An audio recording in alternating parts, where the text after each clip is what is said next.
मौत के बाद मेरे परिवार के लिए बड़ा ही मनहूस दिन होगा आज। ऐसे मातम की कल्पना तो मैंने भी नहीं की थी।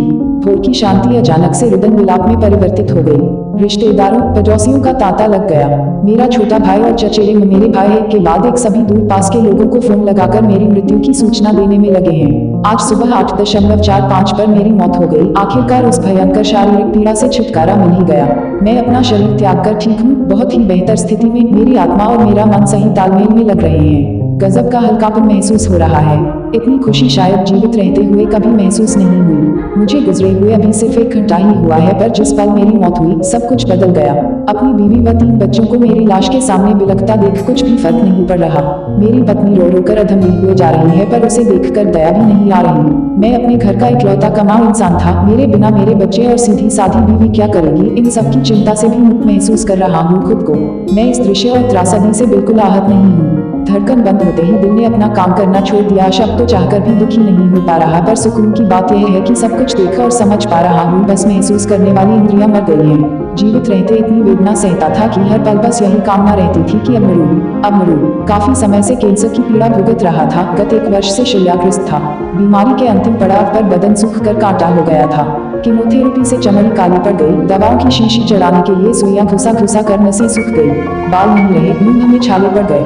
6 महीने से ऊपर बिस्तर पर पड़े पड़े हाथ पैर सुन्न हो गए थे। भोजन, पानी, लोग, दीवारें, बिस्तर, कंबल, मेज, पंखा, मुझे कभी कभी देखने आने वाले लोग, मेरे पेशाब की बाल्टी, खिड़की में रखा पानी का ग्लास, अलमारी के ऊपर रखी आयुर्वेदिक दवाओं की डिब्बियां, दूसरे कमरे से आती टीवी की आवाजें, रोड पर चलते वाहनों का शोर, सब एक ही पायदान पर आ गए थे।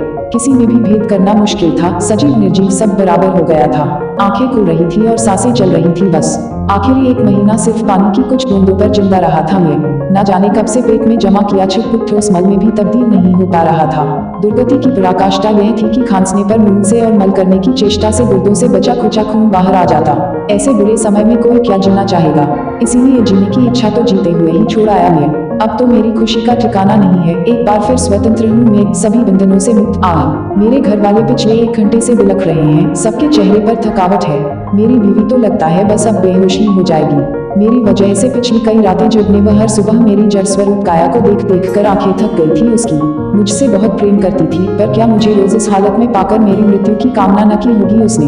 खैर, मेरे क्रियाकर्म के बाद अब जाकर वो चैन से सोएगी। 45 वर्ष की उम्र मरने के लिए कम होती है, पर दुनिया के हर परिवार की तरह मेरा परिवार भी संभाल ही लेगा खुद को। पहले ही क्या कम परेशान हुए वो आए दिन अस्पताल के चक्कर काटने में। महंगी दवाइयों के खर्च ने बची खुची कमर भी तोड़ दी। मैं अपनी जमा पूंजी को ऐसे नहीं गंवाना चाहता था। अच्छा हुआ जो समय पर मौत आ गई। मेरा क्रियाकर्म करके वापस लौट रहे हैं सब। दोस्त, रिश्तेदार, समाज के लोग अब धीरे धीरे खिसक रहे हैं। बीवी रो रो कर आखिरकार सो गई। दोनों बेटियां फोन में शायद अपने दोस्तों को मेरी मौत की इत्तिला कर रही है। काफी देर से फोन से दूर बैठी थी दोनों। सब्र टूट गया शायद। आखिरकार उठा ही लिया अपना फोन। सबसे छोटा बेटा रसोई में कुछ खाने को ढूंढ रहा है। सुबह से इस रोने पीटने में भूखे पेट बैठा है बेचारा।